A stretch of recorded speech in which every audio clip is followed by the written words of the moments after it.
Bonjour, Shalom Uvracha. Beaucoup de religions sont attirées par l'ascétisme. L'hindouisme d'abord, le christianisme bien sûr, et même l'islam à travers le ramadan et le sroud. Mais qu'en est-il du judaïsme? Maïmonide, dans Ilchot Derot, où il traite des attitudes morales, pose la question.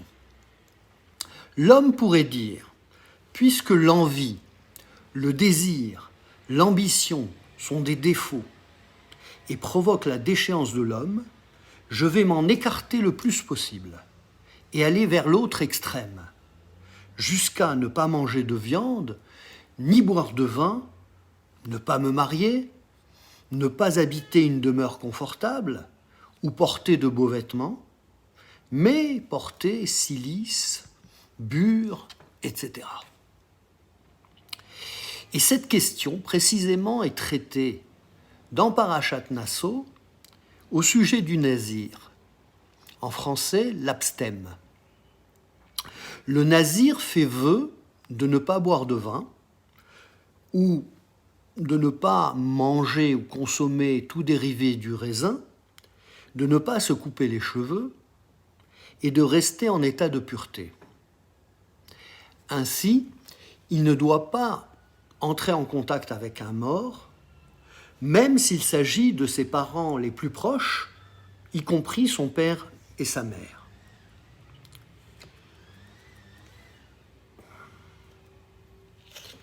C'est une prescription qui est analogue à celle du Kohen Gadol et qui le met à un niveau spirituel équivalent dont il est dit « la couronne de son Dieu est sur sa tête ». C'est quand même extraordinaire que tout homme d'Israël puisse se hisser au niveau spirituel du Kohen Gadol, et cela indépendamment de sa naissance. Il s'agit en principe d'une période limitée, puisque le vœu du nazir est en général pour une durée de 30 jours.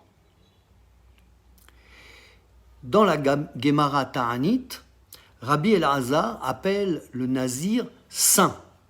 Comme il est dit, il sera saint et il laissera croître librement la chevelure de sa tête. Pourtant, quelques versets plus loin, le texte nous dit qu'il doit apporter un sacrifice expiatoire.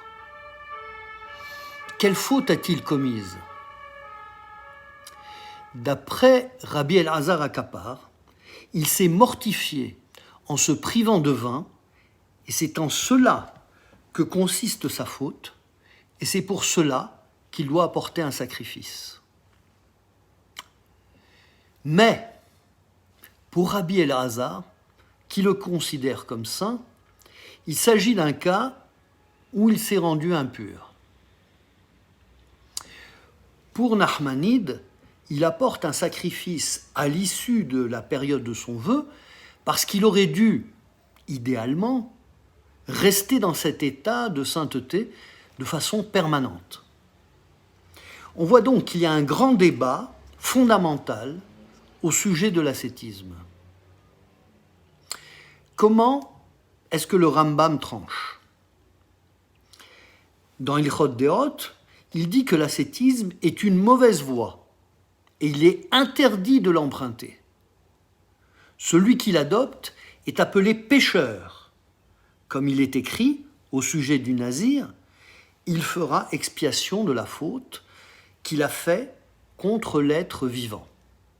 Nefesh. Les sages ont dit, puisque le nazir qui s'est abstenu seulement de vin doit expiation, à plus forte raison celui qui se prive de toute chose.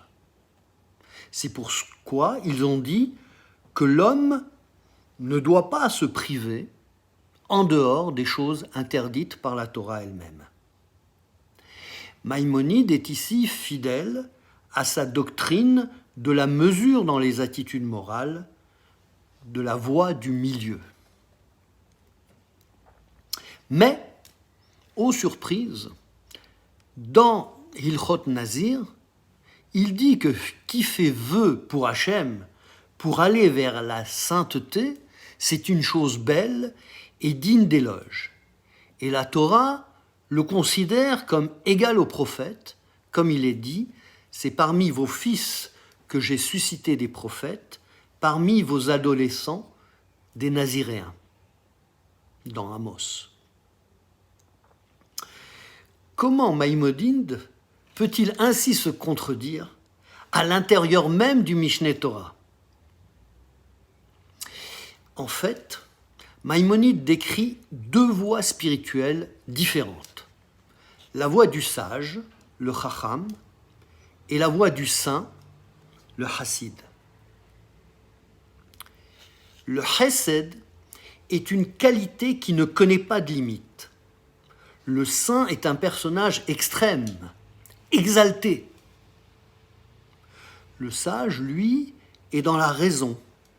Il est raisonné et raisonnable, mesuré dans sa pensée, dans ses opinions et dans ses comportements.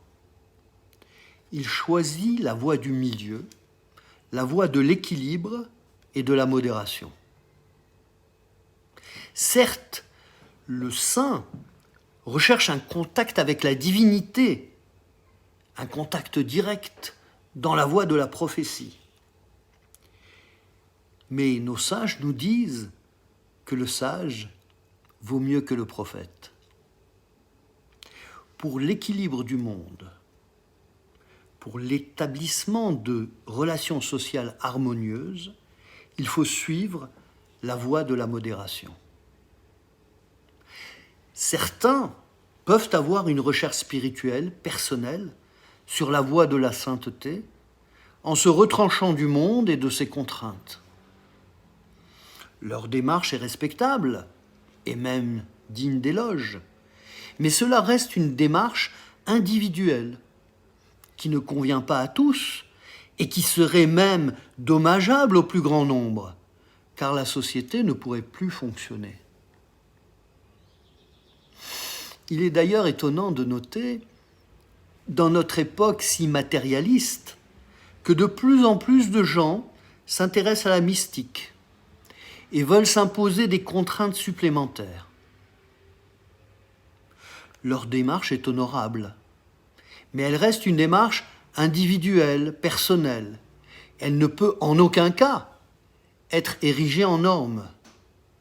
Ils ne peuvent en particulier pas imposer aux autres les contraintes supplémentaires qu'ils s'imposent à eux-mêmes. La Torah nous enjoint à devenir des justes. Et quelquefois, ponctuellement, essayer d'être des saints. Shabbat Shalom.